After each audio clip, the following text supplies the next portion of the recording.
Welcome to the Boone Podcast. I'm your host, Bret Boone. And today on the program, I sit down with a National League Rookie of the Year, National League MVP, and a World Series champion. Recently, he took me deep in the 2023 celebrity softball game. Not too many people that could say they've taken Bret Boone deep, obviously, because I haven't been on the mound. But we're really glad to have him today on the Boone Podcast. Ladies and gentlemen, welcome Ryan Howard. Ryan, thanks for coming on the program. Booney, thank you for having me. And we need to also let the listeners know that Booney did politely return the favor of taking me deep in the same celebrity softball game with a vengeance. So it was awesome.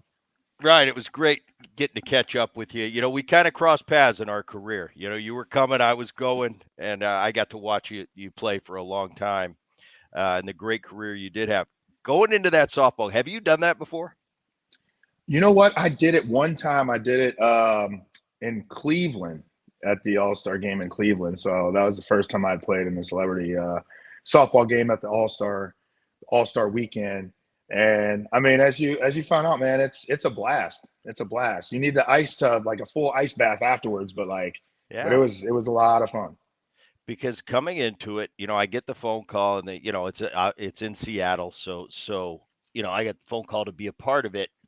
And at first, it sounded like a good idea. I'll just come up there. As we were getting closer, we meet up.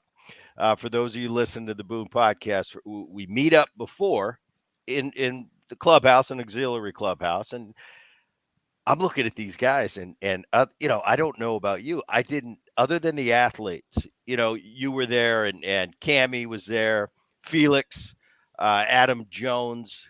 We had a couple football players, some hoop guys. Zach Lamine was there, so I knew those guys. I know Joe McHale from Talk Soup, and we're similar age.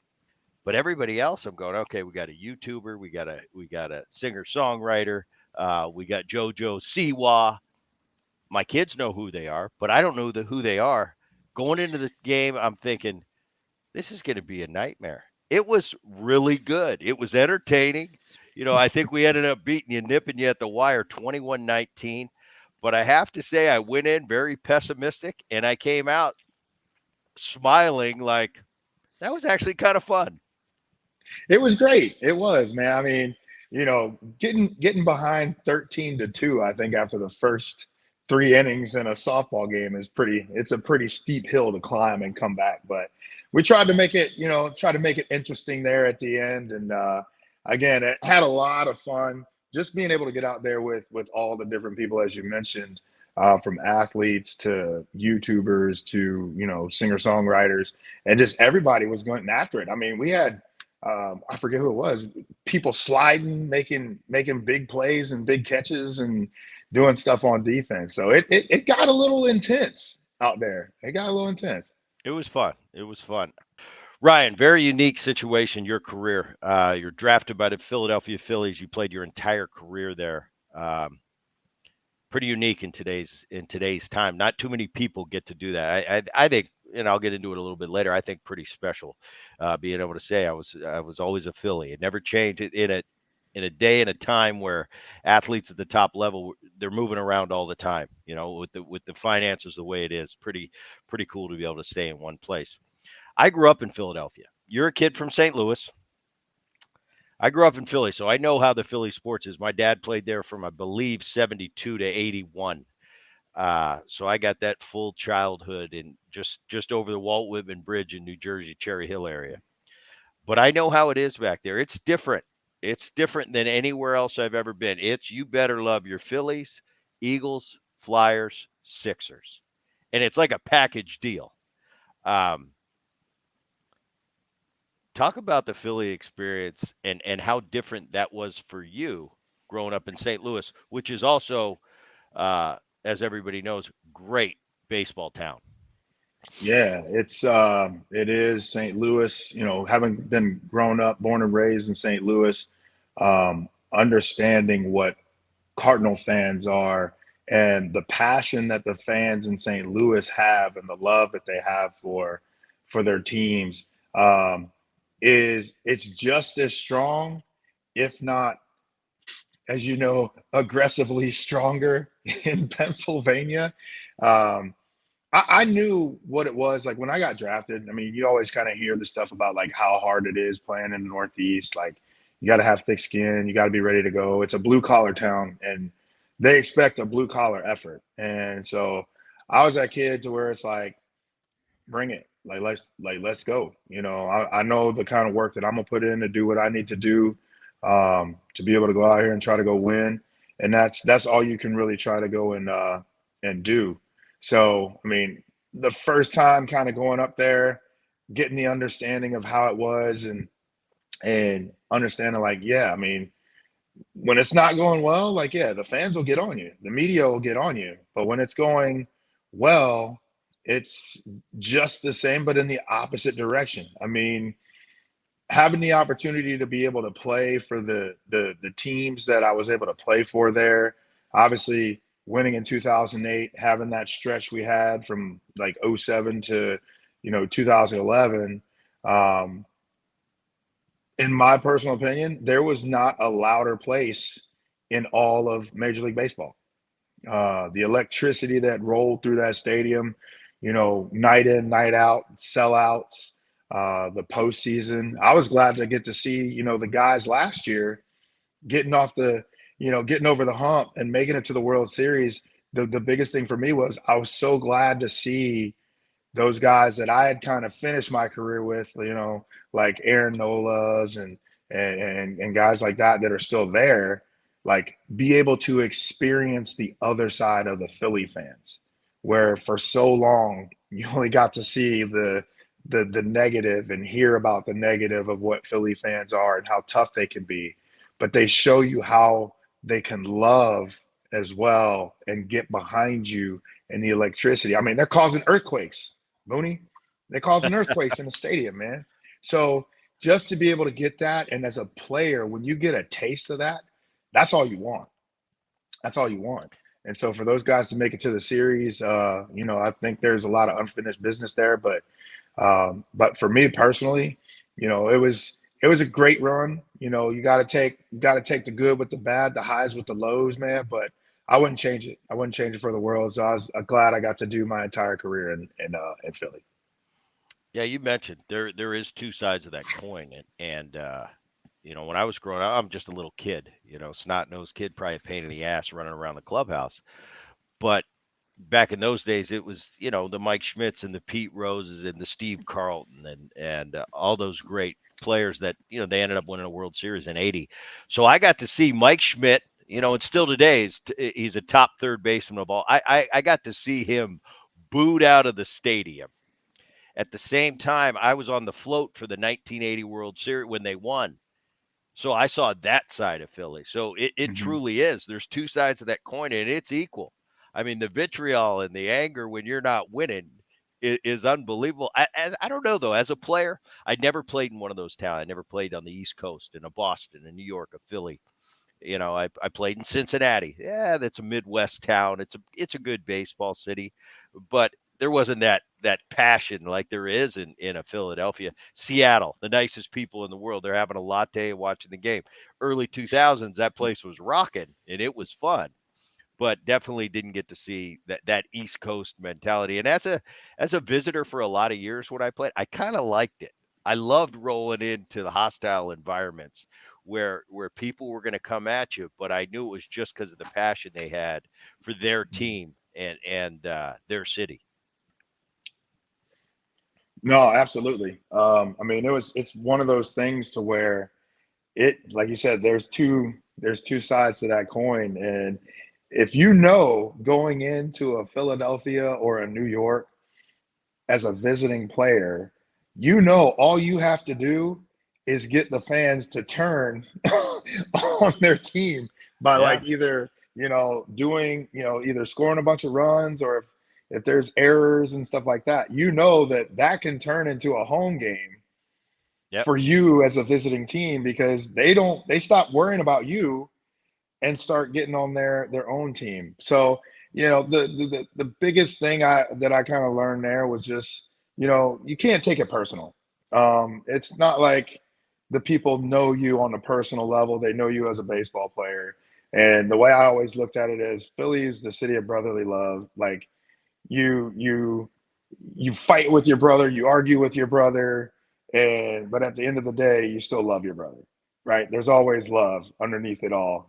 And again, like Philly's like a second home for me. Like a couple, my two older daughters were both born in Philadelphia. My wife's from right outside Philly.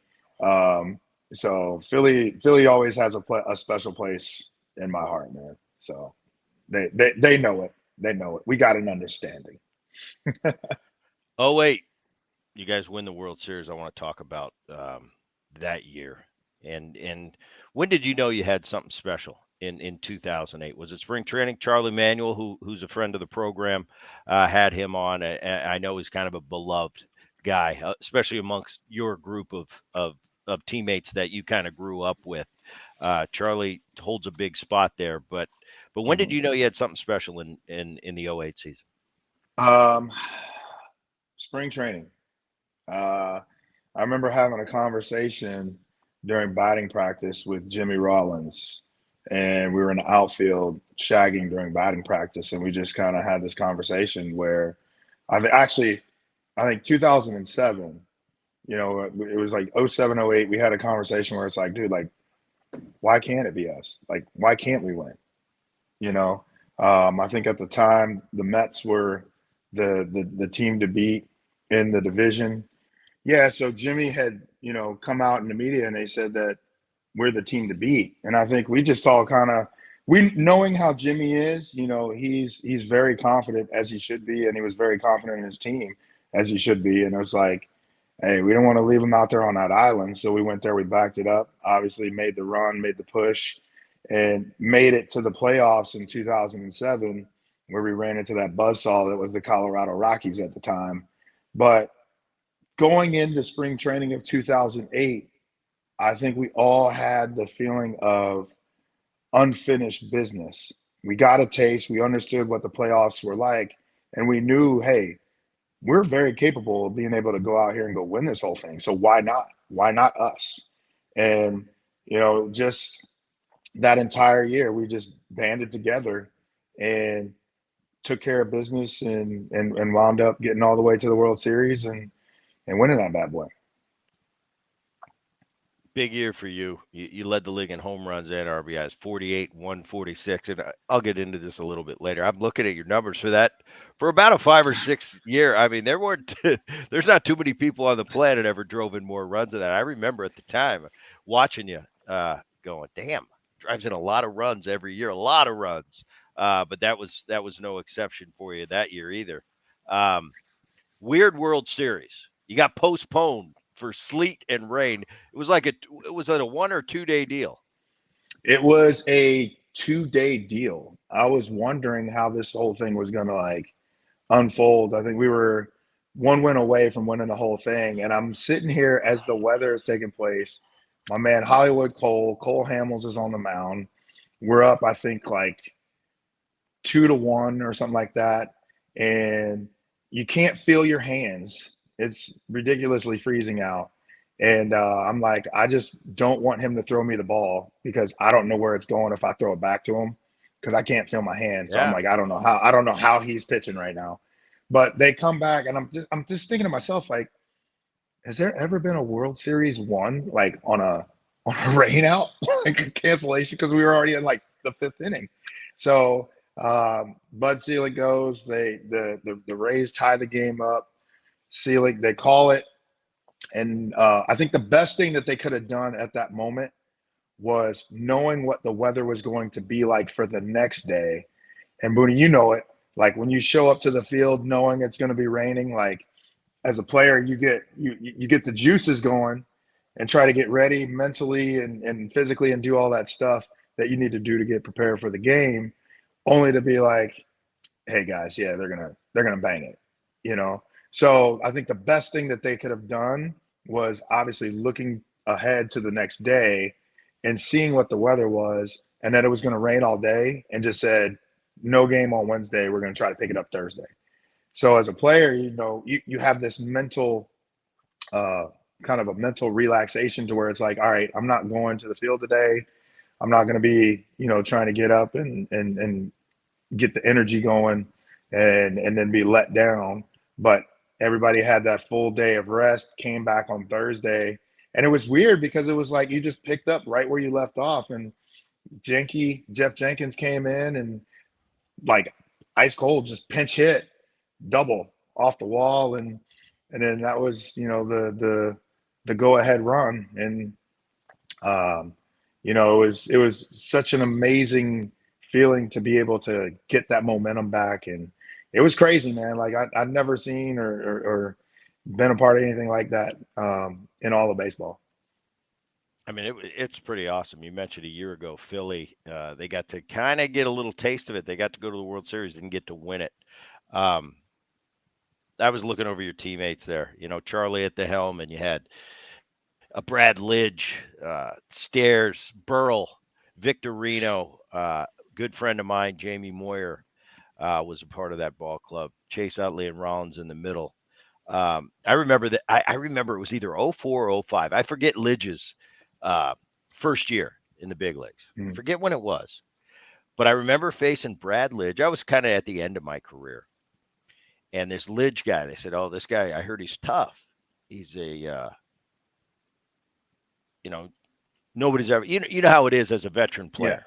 The thing we hate the most, I hated facing. I didn't want Pedro. I didn't want Maddox, Smoltz, Glavin, but at least I knew what I was getting. The unknown as right. hitters is what we hate.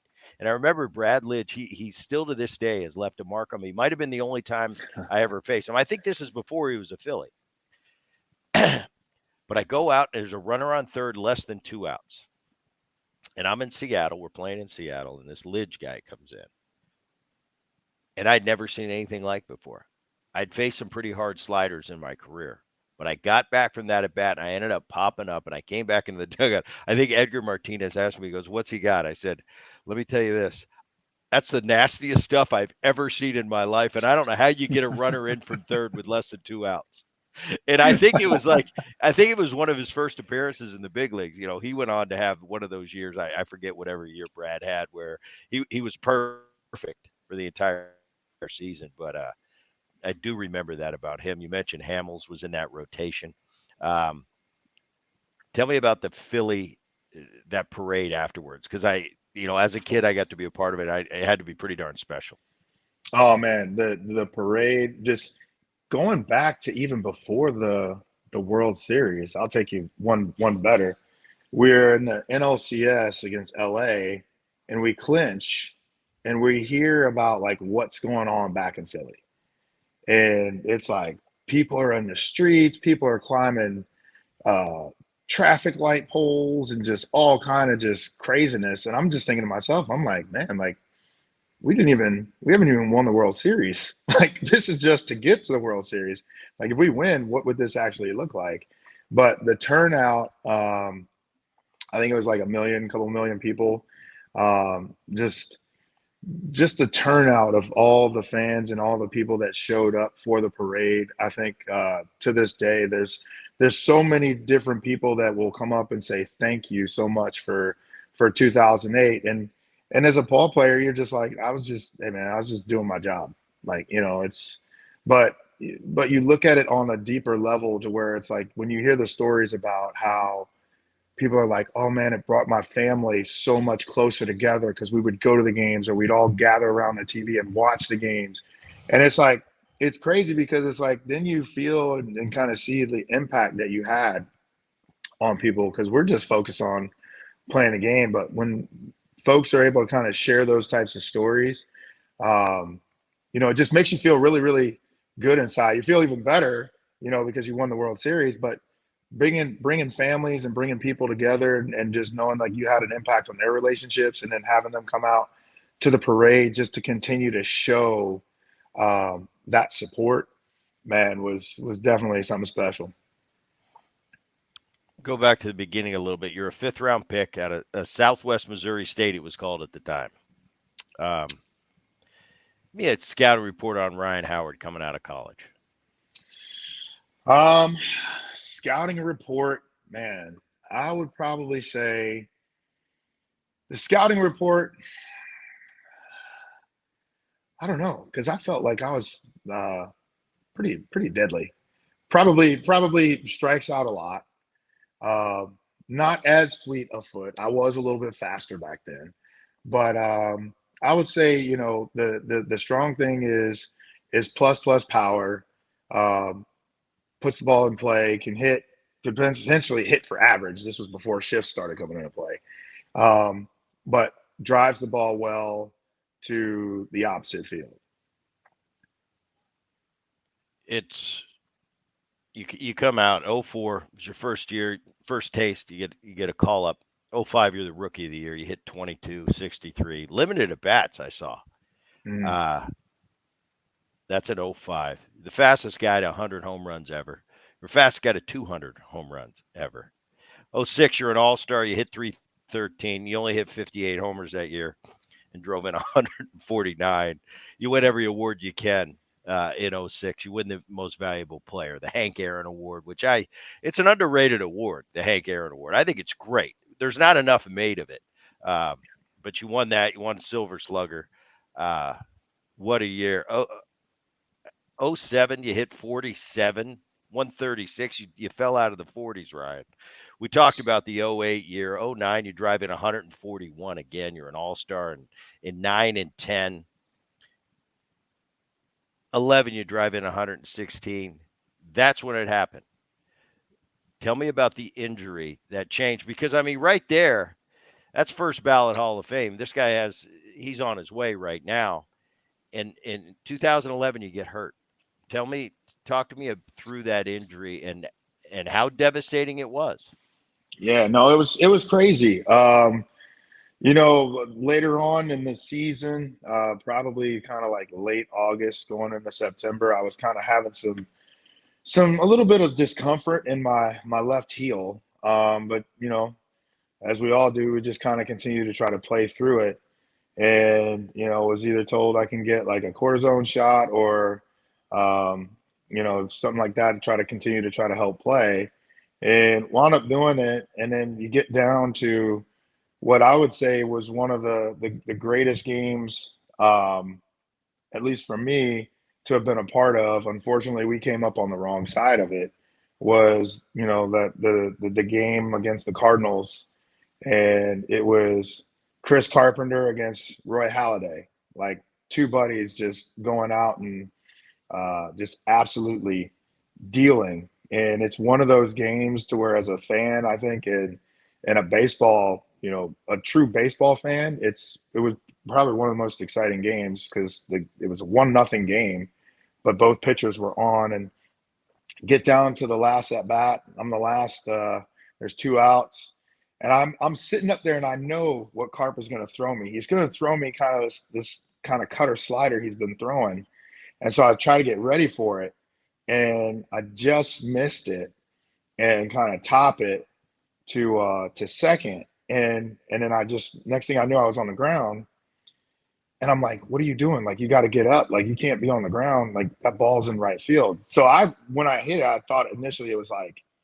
out in right field, like that the right fielder was about to field it, and got up, tried to run, and then just kind of felt like this, like a flap, just kind of like a window shade flap, just kind of rolling up the back of my leg, and just got this like burning, tingling sensation. And I'm like, yeah, that's not good. And my foot was just kind of flat and couldn't get any kind of push or anything. And after I got thrown out at first, I was down, and it was just tough.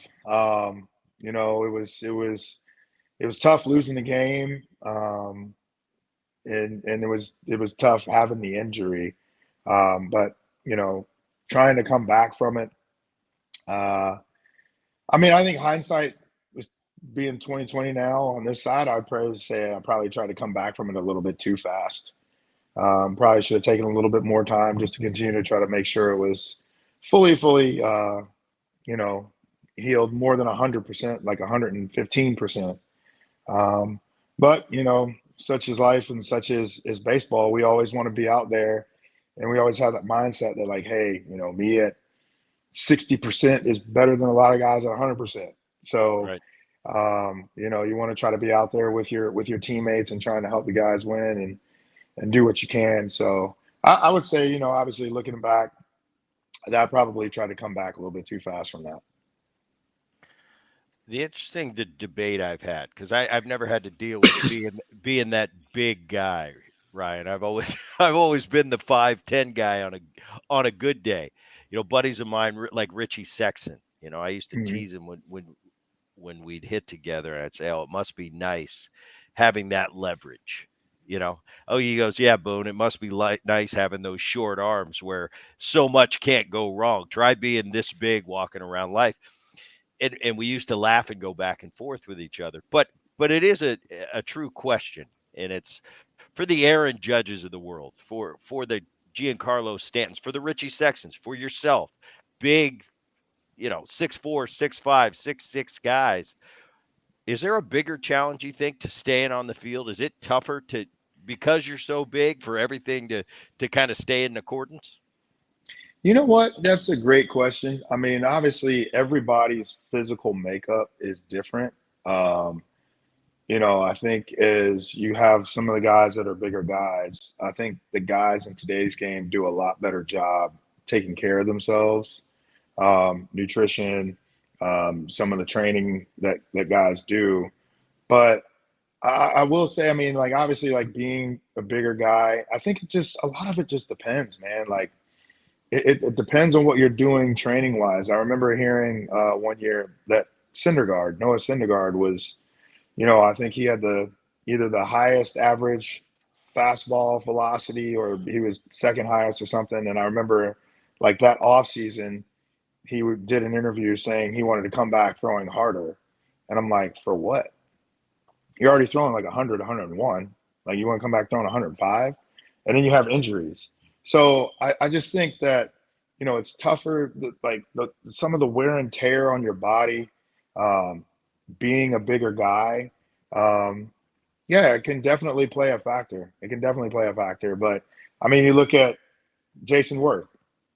Now, Jason was a guy I don't think really he didn't really lift like a whole lot of weights or anything.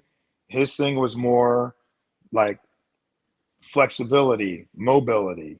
And he's one of those guys like when you watch him swing, it's like he can almost turn all the way around when he swings, and that's where he got so much more torque. So I think now it's like having the flexibility and the mobility and not having as much stress on your joints. I think whether you're a bigger guy, probably going to have a little bit more stress on those joints.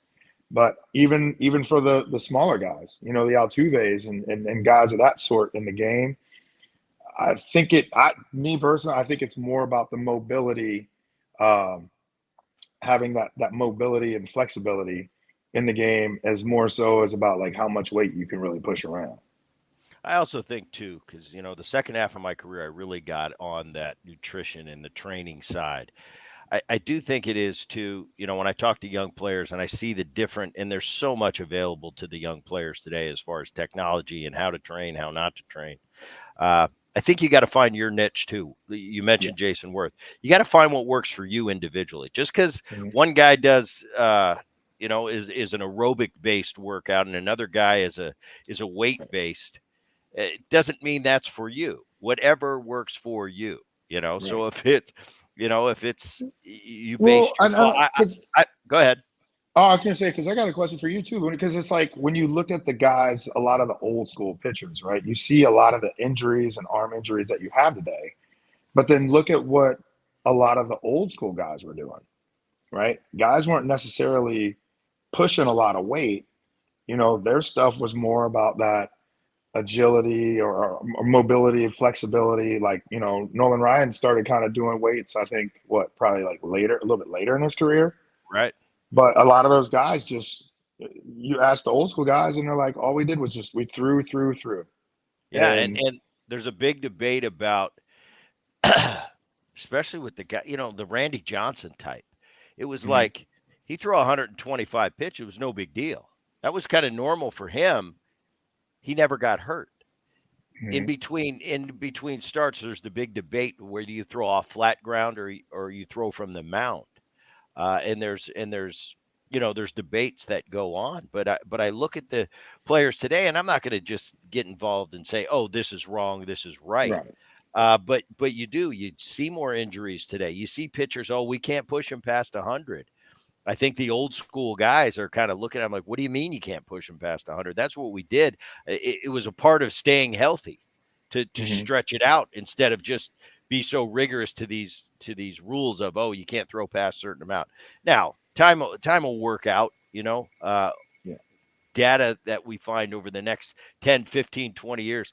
I think that will help and assess how they go about it going forward. But it's not necessarily, I don't didn't necessarily buy, oh, you can only throw a certain amount of pitches if you're a starting pitcher and this and that. I think past history has proven that to be false. But it's going to be interesting in the game going forward. Uh, what is going to be the standard? Is it going to be the way it is now? Is it going to be the way it is 20 years ago? What's it going to be like 20 years from now? And I think it's interesting just to debate it. It's fun to talk about. Yeah, no, I'm with you on that. I think that it's just going to be an ever going process. Yeah, Like you said, for each player, everybody's different. For each organization, every organization is different, and it's always trying to find, okay, what's the right match, what's the right niche to help this player be as optimal as they can right. possibly be. I remember kind of towards the end of my career coming in, they were wanting to give the guys like the sensors that would measure their recovery, and me being the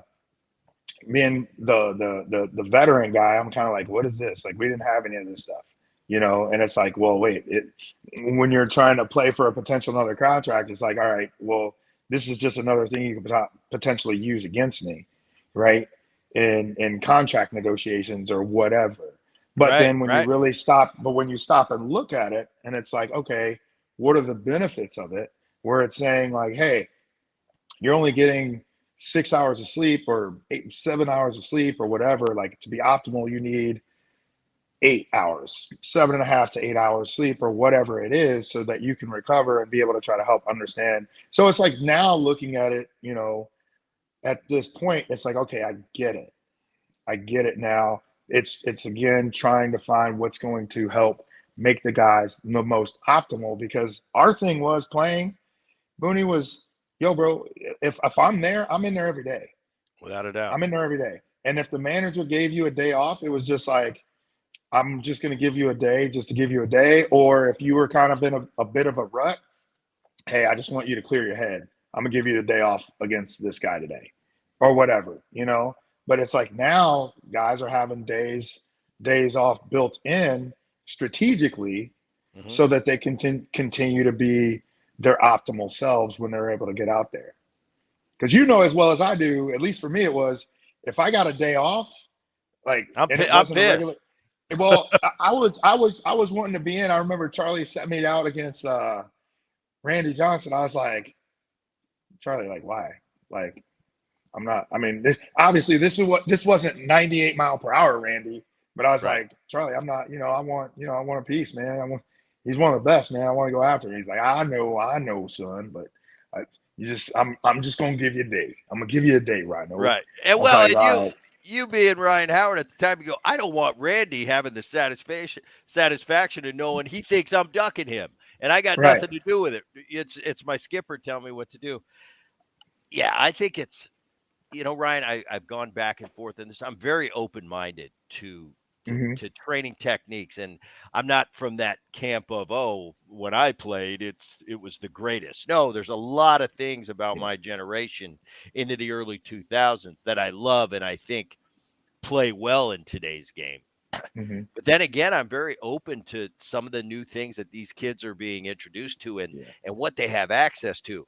Part of me is very jealous because I wanted as much info as you could possibly give me. If I had a way of monitoring, hey, what do I didn't get enough sleep last night. Now, I think too much technology, too much data in the wrong hands can be a detriment. I think it can set you back if you're constantly, oh, well, my sensors told me I needed another hour last night. Can I get 2 hits tonight? I think Right. that can be mental things that can mess with you. There's definitely a thing of too much information. But for Right. me, man, I'd be a kid in a candy shop having the info and the data and the technologies these guys have today. It's like give me everything I can, Yeah. and now I'll look at what I need to look at. I'll have a plan going forward. Use what I can use, discard which I think I don't need. But man, I'd be ready for battle because I'd have all the intel. Man, I sit there and I see these guys with their iPads in the dugout, and I'm thinking, oh, what I would give? Because back when I'm playing, we were getting into DVDs, and I'd run into the tunnel right after the bat. I'd be yelling at our video guy, hey, bring up that last pitch. I want to see what. And sometimes the technology works, sometimes it won't. Just having that guy sitting there with the iPad going, all right, let me see Mm. those last two pitches. For me, it would be awesome. But Yeah. yeah, I think it's an ongoing thing. Technology doesn't get worse; it gets better. It's how we use that technology going forward. I think is the success and the failure rate. No, absolutely. I agree with you. Like you said, it's using it to your advantage for what works for you. And then if it doesn't work for you, you gotta let it go. You finish your career after 16, 382 homers, 11, almost 1,200 RBIs. Um, For me at the time when I retired, I ended up retiring. Then I came out of retirement and I re-retired after I came back. I realized, I was 37, 38 years old, and I just wasn't moving like I used to. I couldn't play every day, and the writing was on the wall, and I felt good about it. And I had some closure, and '08 I was officially done, and I was okay with it. Do you have a tough time walking away? Was it easy for you, or was it a process? It was it as you say, it's like it's tough. I think that when players are done, a lot of guys want to try to leave out on their own terms, and be able to have that closure. Um, I did want to try to continue to play in 17. Um, did a small little stint with like the Braves AAA and then the Rockies AAA. And this was when the game I think was starting to kind of turn more into the analytics of it all. And it was more um, like obviously the turnover, I think I was like 37, 38 at the time or whatnot. But I just said to myself, I'm like, man, if I can't get a big league spring training invite, then I'm just going to shut it down. I was like, I'm not going to chase something that doesn't want to be caught. Right. So, didn't get an invite in big league spring training. And so at that point, I was like, all right, well, I'm just going to shut it down in 2018 and made it official. Um, there was always that little bit of like, you're still watching the game and you're like, oh yeah, I could have been doing this or I could have done that and all that. But it's like at this point now, it's like, man, some of these pitchers, this stuff is filthy. Like, It doesn't. the running and the spring train, like all this stuff, like the camaraderie of getting around the guys. It's like you pick up right where you left off. So you always enjoy and can miss that. But I'm like, the day in the daily grind of it all, it's like, I'm good, man. I'm all right. I'll Like, tell they can you, have it. you're right, because I'll watch, I'll catch it. I'm watching a game, I'm watching games on a daily basis. And certain nights, I'll be watching a pitcher on the mound and I'll go, that's what makes me happy. When people say, Brett, do you miss the game? Of course I miss the game. It was my whole life, since I was this high. That's all I ever did is play baseball. And I grew up in a baseball world. And then I did it for a living for a long time. So, of course, I miss it. But certain nights I watch, like I watch a Jason DeGrom pitching. I know he's hurt now. And I'll go, I don't miss that. I don't Yeah, miss chasing that slider off the plate, that out of his hand I read as a heater. I don't miss that one bit. But yeah, yeah, everything else, the camaraderie, hanging out with the guys, getting up and being on a mission together and fighting to try for that ultimate goal of winning a World Series. Yeah, I do miss that. But chasing that yeah, slider off the plate, no, don't miss that one yeah. bit. Uh, No. Little post career for you. And this is really interesting. Now, I saw Ryan Howard doing the Subway commercials. I thought they were great. But I didn't know you wrote a bunch of children's books. You got 6 of them. Tell me what what brought that on? So my wife was a second grade teacher um, up outside of at a school up outside of Philadelphia, and she just came to me one day and she was like, "Man, I would just always like thought about wanting to like write a book." I was like, "Why not? Like, why can't we?" So we came up with the Little Rhino series. Came up with 6 books. Stuff just kind of like loosely based on my life, things that took place, my wife's life as well. And just thought it would be really, really cool to do the books and kind of have like little messages and whatnot in the books for kids to be able to read and enjoy, um, and just understand that like, hey, if you're feeling a certain way about certain things or whatnot, like you're not alone, and try to give some solutions on how to kind of deal with some of that. Very cool. Got to tap you. You're on a and these are the cool things about Philadelphia. I mean, I know you had uh, they named a character in The Office after you, Ryan Howard. Stuff like that is cool. You got to go on a you and Utley did a an episode of It's Always Sunny in Philadelphia. Stuff like that. Did you enjoy doing stuff like that? You know what? I did. My major in college was communications mass media. So it's like if I didn't play baseball, I was like, it's either doing something in like radio, TV, whatever, whatnot. But being able to kind of like step outside of the comfort zone and step outside my box and do some cameo appearances on some shows were really cool because I always enjoyed seeing other people in their niche and how they go about doing their work and what kind of goes on behind the scenes with that. So it's like you said, doing the subway, like being able to see all the stuff that takes place, and behind the scenes and the commercials and the dressing of the sandwiches and like just all of that for like a 30-second 1 minute spot. So it's like you're doing stuff for 6 hours for 30 seconds. So I mean, the amount of work and just dedication from all these people, it's really cool to kind of do and see. And Always Sunny uh, was really cool, like being able to do it with Chase, because if anybody who's known Chase, it's like you just knew him from being on the field. He was just the hard nose, like don't talk to me. Had like kind of like that old school, like don't talk to me if you're on the other team, like mentality. So it was like at that time, him coming out and kind of doing the show together was really cool. He's sneaky funny too, by the way. Is he? For folks that know, oh yeah, Chase, oh hot mess. Love every bit of it. Love every bit of it. The guys that are close behind, it's the guys that are close, behind the scenes. We all know. We Oh, all oh, know without the real without a doubt, Chase. without a doubt.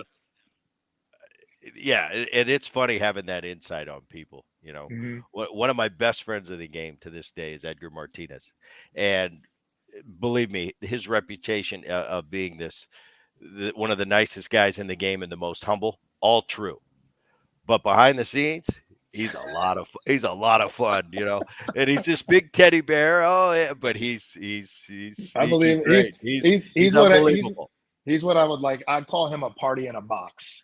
Yeah, He's a he's party in a he box, is what he is. Edgar is awesome, and like I said, one of my true good friends to today. Everything you hear about him, of just a humble, I don't know how many batting titles he won, but as humble as all get out, and that is all true. But he's a lot of fun too, and he's Oh man, funny. He's that sneaky funny, like you talk about. I yeah, can't even get on the phone with him. He'll call me once in a while, and we'll talk. He's like, "Yeah, Boone, I am just floating in my pool watching the Mariners game," and he'll have questions, and we'll get to reminisce. But just hearing that accent and that yeah, broken English that only Edgar can do it his way, it gives me a lot of joy. Like, all right, we're back, and that's a part of being back in that clubhouse again. It's like, yeah. wow, I remember this. I got a chance, Ryan, and I've shared this. Uh, coming back home, and I'm going to get to this and before we're finished. But I think Philly does a great job with bringing you guys in every year. I know my dad's a part of that family that comes back every year to Philadelphia, and I look at all the organizations, and Philly's right at the top as far as handling that alumni and bringing guys back through and letting the fans really connect with the past and the present. I think Philly's one of the top notch in all the game. But touching on things we miss about the game as we get farther removed from our playing career. Just being up in Seattle a few weeks ago, that we were both up there for the All-Star game. They announced our 0-1 team before the game, and in just the 20 minutes I had with the 0-1 teammates, the Freddie Garcias coming back, and the Kazuhiro Sasaki's, and Johnny Olerud, who uh, my right side of the infield for a lot of years, and Edgar. Lou Pinella, my skipper, coming back, and they put us all in a room for about 20 minutes before we went back on the field. And my job was, and it is, hey, get Lou going, get him some questions, and then turn him loose on the room. And for 20 minutes, I saw more smiles and genuine love in that room, and I felt I like it love was it. 20 years ago. Yeah. Again, only for 20 minutes we got it, but those are the special times in game in our careers that you can't get back. So when you get a little glimpse of them, and you get to have that opportunity, however short it may be, uh, man, I really, it was a time where I really treasured and thought, this is what it's all about, and how lucky am I to get to do what I did for so long, and these moments remind me of that. So a little sappy story for you, but I thought it No, was relevant to this conversation. no, you know what? It's smack dab on because it's the same exact thing. When you get our group of guys together last year, as you mentioned, like the Phillies do an amazing job with Alumni Weekend, bringing guys back. We had a bunch of guys from that '08 team that came to the World Series. Like the Phillies brought a lot of us back, and we were all up there. We're rooting on the current team. The crowd is getting hyped because they're showing, you know, the guys from the '08 team, and they're just getting pumped and energized for the guys that are currently on the field. But it's like you said, you get Charlie in the room and you get all of us in the room, and the conversations that just take place. And it's just like you said, it's just like being there. It's like being back in 2008 and all those years, just from being in the clubhouse and guys picking up those relationships and those conversations just as though it was yesterday. So it's like those relationships, and those moments will never die. It's always going to be the same way, I feel. Very cool. Very cool. Before I let you leave, I one thing, and this is a guy I grew up with, and Mhm. he's a legendary guy. We lost him a few years ago, but you got to see him early in his career. Just say a few words about Harry Callis. Oh man, HK. What I mean, what can you say about? So I was lucky enough in growing up, obviously in St. Louis, we had Jack Buck Right. as the announcer for the Cardinals, and then you had Harry Carey for the Cubs. So like I grew up hearing and listening to those guys, and I always thought it was the coolest thing. But then to get to Philadelphia and have a guy like Harry Callis, like calling your home runs and just talking to you. And HK was so cool because like majority of the media people would sit in the front, right? So you had uh, you had the coaching staff and like the media people would all sit to the front of the team playing. HK was like in the very back of the plane, like back by the players, just lounging out. The nicest guy you could ever meet, always so kind to me, to my family. But just hearing him, call a home run, um, man, it was like it's one of the most absolute honors that I could ever have. And you try not to look at it and take those types of things for granted. But it's like going back and hearing him call some of the balls that I've hit or some of my teammates have hit. It's special, man. It really is special. And he is always going to be a part of that Philly family, and as he should be. Very cool. You keep it up with the Phillies today? I know a year ago you watched that. You went in for the World Series. Uh, as we record this podcast, the Phillies are right there. They're sitting just on the outside of that uh, of that wild card berth. Wild card. Yep. And what Hmm. do you think? Can they make another run? Are they I good think enough? I think the Mets. the Mets kind of gave them an opening. Everybody expected the Mets would have a really good season.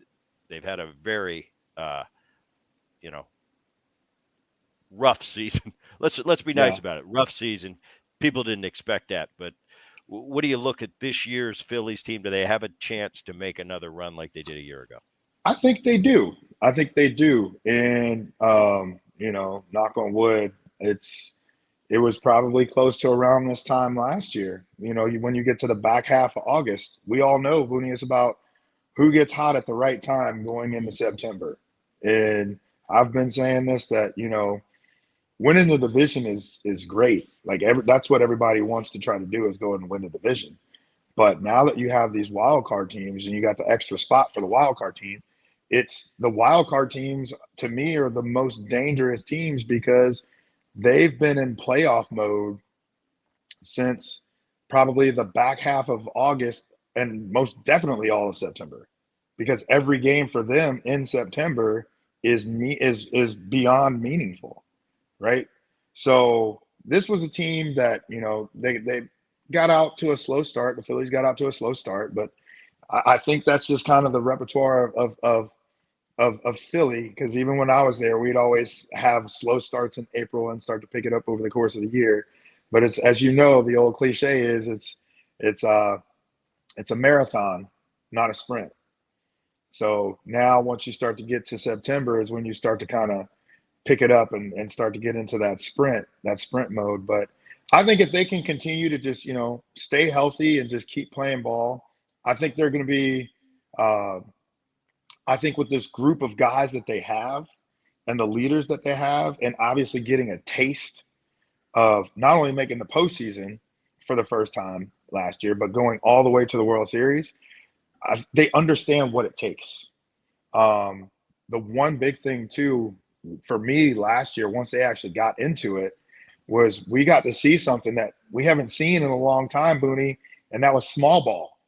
Yeah. Phillies were winning games playing small ball, get them on, bunt them over. Now, yeah, you could probably say it too, because back then it was like you had your leadoff hitter, and a lot of times if a guy was on second or whatever, or even on first, you didn't even have to, the coach didn't even have to give the sign.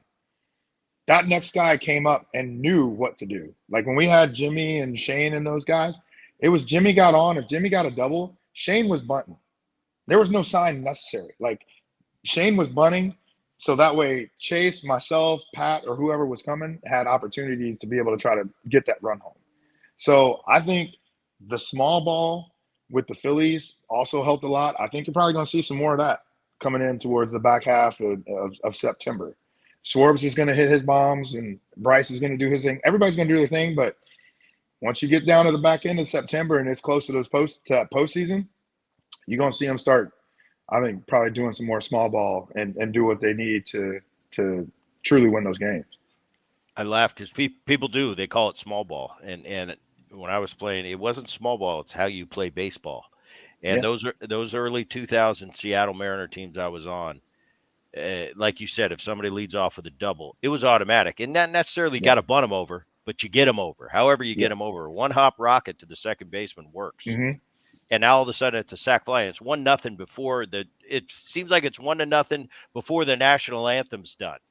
Right. And that over time, when you play the game that way, over time that wears down your opponent, because your opponent starts to go, here the Phillies go again. It's 1-0 before we know what hits us. After a while, that will beat you down as an opponent. Mm-hmm. And I think the great teams do it. We've gotten away from that I like a lot of things with the modern game, but getting away from Mm-hmm. playing the game correctly, I think is a detriment to the game. You play the game right.